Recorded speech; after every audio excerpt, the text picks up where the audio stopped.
എത്ര കുടുംബങ്ങളാണ് ആശുപത്രികളിലെത്തി ചികിത്സയ്ക്ക് വേണ്ടി അല്ല, ഒരു മരുന്ന് പുറത്തുനിന്ന് വാങ്ങി വരണമെന്നൊരു തുണ്ടെഴുതി കൊടുത്താൽ ഭിക്ഷയാചിക്കാൻ ഇറങ്ങി നടക്കേണ്ട ഒരു ഗതികേട് വന്നിട്ടുണ്ടെങ്കിൽ കിടക്കാടം പണയം വെച്ച് പണമെടുത്ത് സ്വന്തം പെൺകുഞ്ഞുങ്ങളെ കെട്ടിച്ചയക്കാൻ ഒരുക്കി വെച്ചിരിക്കുന്ന പണം, സ്വർണം, ഇതെല്ലാം അടം വെച്ച് ഒരു കാലത്തും തിരിച്ചെടുക്കാൻ പറ്റാത്ത തരത്തിൽ കടബാധ്യത വളർത്തി ഒടുവിൽ പെൺമക്കളെയും വിളിച്ചുകൊണ്ട് തെരുവിലേക്ക് ഇറങ്ങുന്ന എത്ര കുടുംബങ്ങളുടെ കഥയാണ് ഈ കാർഷിക നിയമങ്ങൾ തച്ചുടയ്ക്കാൻ കൂട്ടുനിന്ന മാധ്യമ പ്രവർത്തകർ പിന്നീട് കാണിച്ചത്. കേരളത്തിലെ പ്രബലരായ എല്ലാ ചാനലുകളും കാണിച്ചു. പാലക്കാട്ടുള്ള കർഷകർ, കുട്ടനാട് എന്റെ നാടാണ്, അവിടെയും വിഭിന്നമല്ല. റോഡ് ടാർ ചെയ്യാൻ വേണ്ടി പാറ കൂട്ടിയിട്ടിരിക്കുന്നത് പോലെ നമ്മുടെ അന്നനാളത്തിലൂടെ ചെന്ന് നമ്മുടെ ജീവൻ നിലനിർത്തുന്നതിന് വേണ്ടി അന്നമൊരുക്കുന്ന കർഷകന്റെ ഉൽപ്പന്നങ്ങൾ റോഡ് വക്കിൽ കൊണ്ടുവന്ന് റോഡ് ടാർ ചെയ്യാൻ വേണ്ടി പാറ കൂട്ടിയിട്ടിരിക്കുന്നത് പോലെ അതിന്റെ ചതുരം പോലും പിടിക്കാതെ കൊണ്ടുവന്ന് കൂട്ടിയിട്ടിരിക്കുന്ന എത്ര കാഴ്ചകൾ. അതിലെല്ലാം ചോറാവണ്ട നെല്ല് ഞാറായി മാറുന്ന കർഷകന്റെ കണ്ണീരിന്റെ നനവേറ്റു ഞാറാകുന്ന അവസ്ഥയിൽ എത്ര തവണയുണ്ടായി. ഓരോ വർഷവും അങ്ങനെ 2 മാസങ്ങളിലെങ്കിലും നമ്മൾ ഈ കാഴ്ചകൾ കണ്ടിട്ടില്ലേ? എവിടെയാണപ്പോ കാർഷിക നിയമങ്ങളിലെ അധമത്വം? നിങ്ങൾ അന്വേഷിക്കണം. ഇതേതൊക്കെ കോൺഗ്രസിലെ ആയാലും NCP-യിലെ ആയാലും മാർക്സിസ്റ്റ് പാർട്ടിയിലെ ആയാലും ഏതൊക്കെ കർഷക കുത്തകകളുടെ ഗൂഢനീക്കമായിരുന്നു നിങ്ങൾ അന്വേഷിക്കണം. ഞാൻ പറഞ്ഞില്ലേ, രാഷ്ട്രീയ പ്രബുദ്ധത നാശത്തിന് മാത്രമേ വഴിവെക്കൂ. നമുക്ക് കാലമാണ് നമ്മുടെ മുമ്പിലുള്ളത്. ഇനി ഒരു നല്ല കാലമാണ് നമ്മുടെ സ്വപ്നം. ആ നല്ല കാലത്തേക്ക് നമുക്ക് 70 വർഷം കൊണ്ട് എത്താൻ സാധിച്ചില്ലെങ്കിൽ ഇനിയുള്ള ഒരു 70 വർഷം കൊണ്ട്, അതും വേണ്ട, 2047 ആദരണീയനായ പ്രധാനമന്ത്രി സ്വപ്നം കാണുന്ന ആ വർണ്ണശബളമായ ഭാരതത്തിന്റെ യശസ് വാനോളം ഉയർത്തുന്ന വികസന കാഴ്ചപ്പാട്, വികസിത് ഭാരത് 2047, അവിടേക്ക് സഞ്ചരിച്ചെത്തുന്നതിന് കേരളത്തിൽ ഞാൻ പറഞ്ഞ ജൽനിധി മിഷനായാലും ശരി തന്നെ, കേരളത്തിൽ മാത്രം അതിന്റെ തകർച്ചയുടെ ശതമാന കണക്കെന്ന് പറയുന്നത് ഭീകരമാണ്.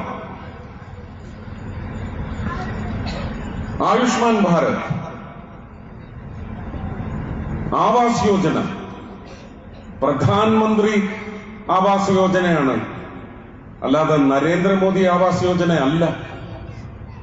അതിന്റെ പണം മോദിജിയുടെ വീട്ടിൽ നിന്നല്ല കൊണ്ടുവരുന്നത്. ഇവിടെ ശ്രീ പിണറായി വിജയന്റെ വീട്ടിൽ നിന്നും അല്ല കൊണ്ടുവരുന്നത്.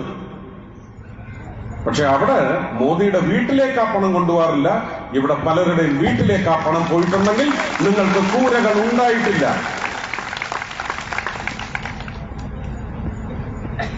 വ്യക്തമായി മനസ്സ് തുറന്ന് അന്വേഷിച്ചാൽ മതി. ഞാൻ പറയുന്നത്, ജനങ്ങൾക്ക് വോട്ട് ചെയ്യുന്ന ഓരോ സമ്മതിദായകനും ഓരോ സമ്മതിദായകയ്ക്കും നല്ല നിരീക്ഷണ ബുദ്ധി വേണം.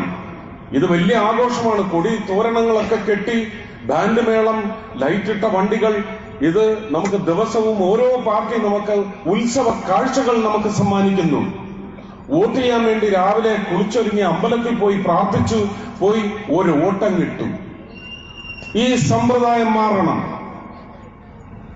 അവസാനത്തെ 2 ദിവസമെങ്കിലും, അവസാനത്തെ 1 ദിവസം ശബ്ദ കോലാഹലങ്ങളില്ല, അന്നെങ്കിലും സമാധാനമായിരുന്ന് ഞാൻ എന്റെ രാജ്യത്തിന്റെ, ഞാൻ എന്റെ സംസ്ഥാനത്തിന്റെ, ഞാൻ എന്റെ ജില്ലയുടെ, ഞാൻ എന്റെ പഞ്ചായത്തിന്റെ, ഞാൻ എന്റെ പഞ്ചായത്ത് വാർഡിന്റെ, മുനിസിപ്പാലിറ്റിയോ കോർപ്പറേഷനോ ആണെങ്കിൽ കൗൺസിലിന്റെ, ഞാൻ എന്റെ വീടിന്റെ കഴിഞ്ഞ 25 വർഷം ഞാൻ വിലയിരുത്തുന്നു.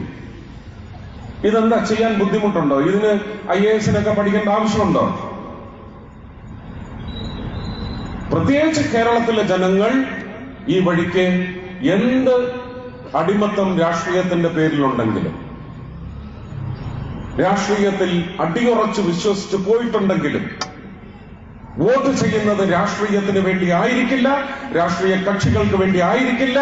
ഈ മണ്ണിന് വേണ്ടി, ഞാൻ എന്റെ മണ്ണിന് വേണ്ടി വോട്ട് ചെയ്യുമെന്ന് നിശ്ചയിച്ചാൽ പാലക്കാട് ശോഭ MLA എന്ന് ബോർഡ് വയ്ക്കും.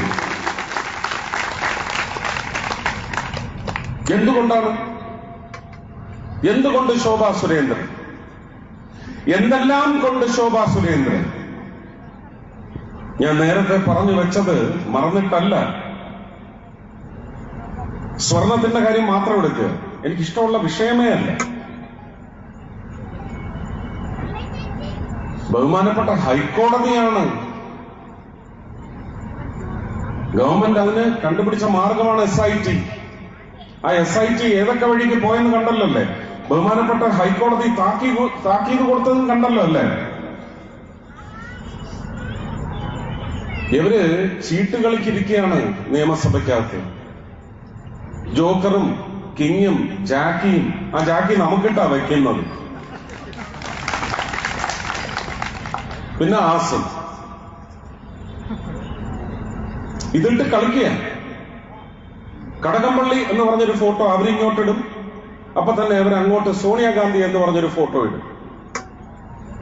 അപ്പൊ അവര് തിരിച്ച് വാസവൻ മന്ത്രി എന്ന് പറഞ്ഞിടും, വീണ വിജയൻ എന്ന് പറഞ്ഞ് പടമിടും.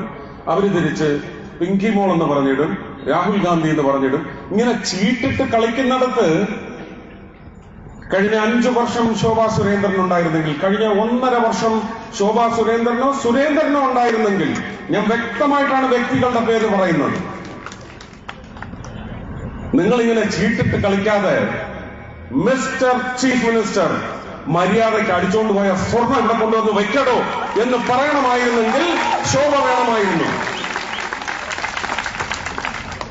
ഇനിയും അതിനുള്ള അവസ്ഥകൾ ഉണ്ടാവാതിരിക്കട്ടെ എന്ന് നമുക്ക് പ്രാർത്ഥിക്കാം.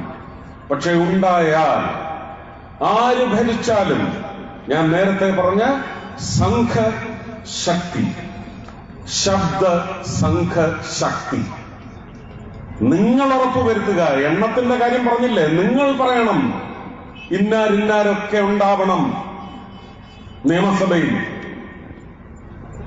സുരേന്ദ്രൻ ഉണ്ടാവണം, ശോഭാ സുരേന്ദ്രൻ ഉണ്ടാവണം, രാജീവ് ചന്ദ്രശേഖർ ഉണ്ടാവണം, കൃഷ്ണദാസ് ഉണ്ടാവണം, വി മുരളീധരൻ ഉണ്ടാവണം, സന്ദീപ് വാചസ്പതി ഉണ്ടാവണം, ഷോൺ ജോർജ് ഉണ്ടാവണം, അനൂപ് ആന്റണി ഉണ്ടാവണം, അഖിൽ മാരാർ ഉണ്ടാവണം. അവൻ സംസാരിക്കുന്നത് കേട്ടിട്ടുണ്ടോ? ചെറുപ്പക്കാരുടെ കൂട്ടത്തിൽ എനിക്ക് ഏറ്റവും പ്രതീക്ഷയുള്ള ഒരു രാഷ്ട്രീയത്തിലെ ബാലനാണവൻ. പക്ഷെ ആർക്കെങ്കിലും അവന് കാര്യങ്ങൾ സംസാരിക്കുന്നിടത്ത് നേരിടാൻ പറ്റുമെന്ന് എനിക്ക് തോന്നുന്നില്ല. അങ്ങനെയുള്ളവർ വരണം നിയമസഭയിൽ.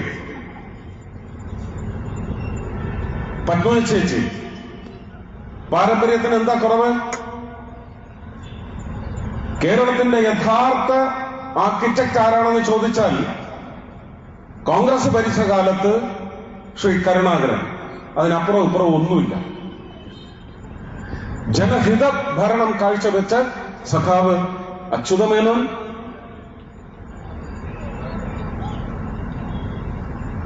VS അച്യുതാനന്ദൻ, നയനാർ, അതിനപ്പുറം ഇപ്പുറം ഒന്നുമില്ല. അവരൊക്കെ എന്തായിരുന്നു എന്നേക്കാൾ നന്നായിട്ട് നിങ്ങൾക്കറിയാം.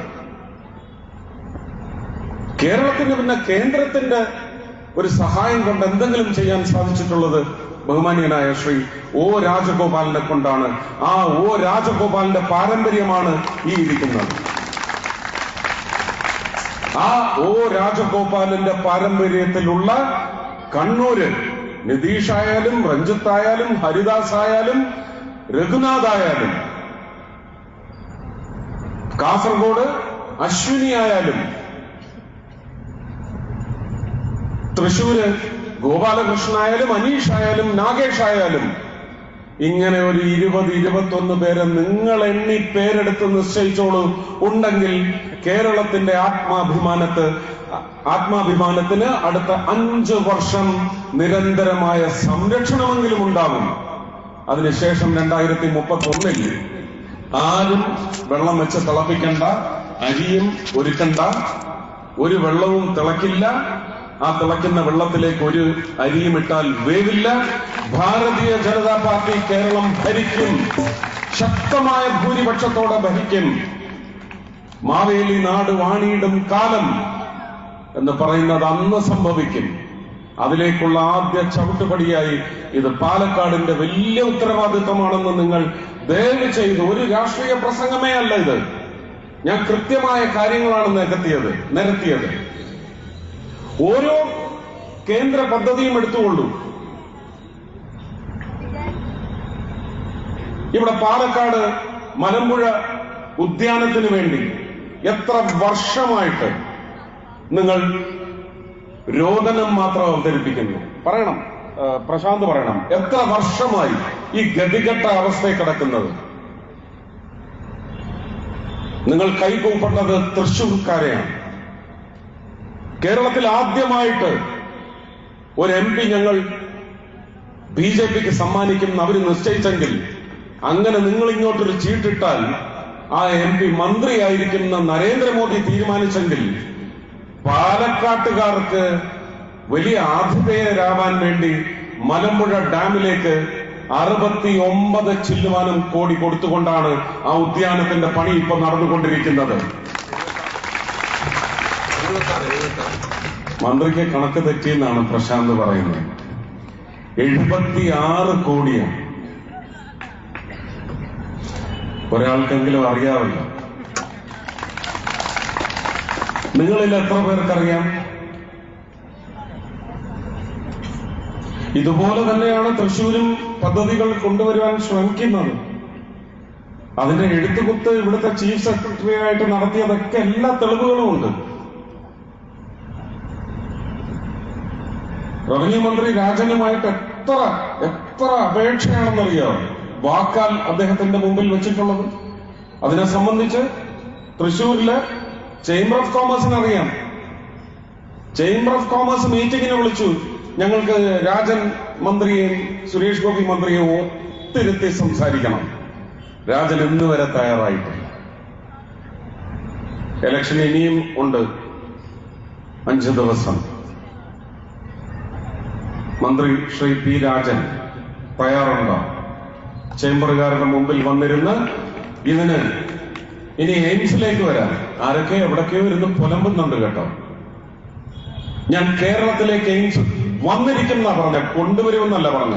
പക്ഷെ ഇനി പറയുന്നു കേരളത്തിലേക്ക് എയിംസ് കൊണ്ടുവന്നിരിക്കും.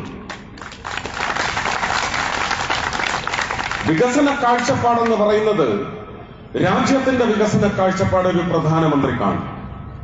ഒരു മുഖ്യമന്ത്രി ആ സംസ്ഥാനത്തിന്റെ കാഴ്ചപ്പാട് കാണണം.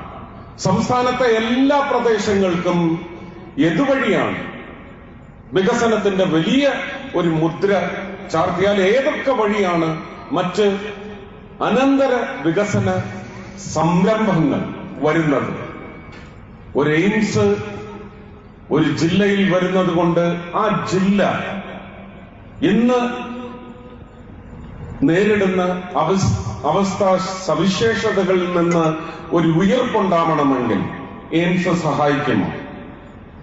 ഞാൻ ആ കാഴ്ചപ്പാട് വെച്ച് മാത്രമേ 2 പേര് പറഞ്ഞിട്ടുള്ളൂ, 2-3 പേര് പറഞ്ഞിട്ടുള്ളൂ. മന്ത്രി ശ്രീ രാജൻ 5 ദിവസം ഇലക്ഷന് ബാക്കി നിൽക്കെ പ്രഖ്യാപിക്കട്ടെ.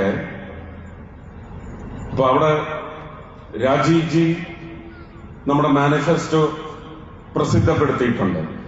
കേരളത്തിലേക്ക് BJP ഭരണത്തിലെത്തുകയാണെങ്കിൽ ആദ്യം കൊണ്ടുവരാൻ പോകുന്നത് മെട്രോയും, രണ്ടാമത് കൊണ്ടുവരാൻ പോകുന്നത് എയിംസുമാണെന്ന് പറഞ്ഞിട്ടുണ്ട്. ധൈര്യമുണ്ടെങ്കിൽ ആരോ വന്നോട്ടെ.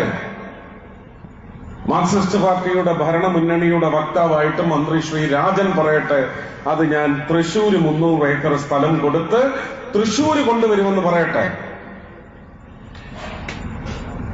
ശ്രീ VD സതീശൻ അല്ലെങ്കിൽ KC വേണുഗോപാൽ പറയട്ടെ അവരെവിടെ കൊണ്ടുവരുമെന്ന്.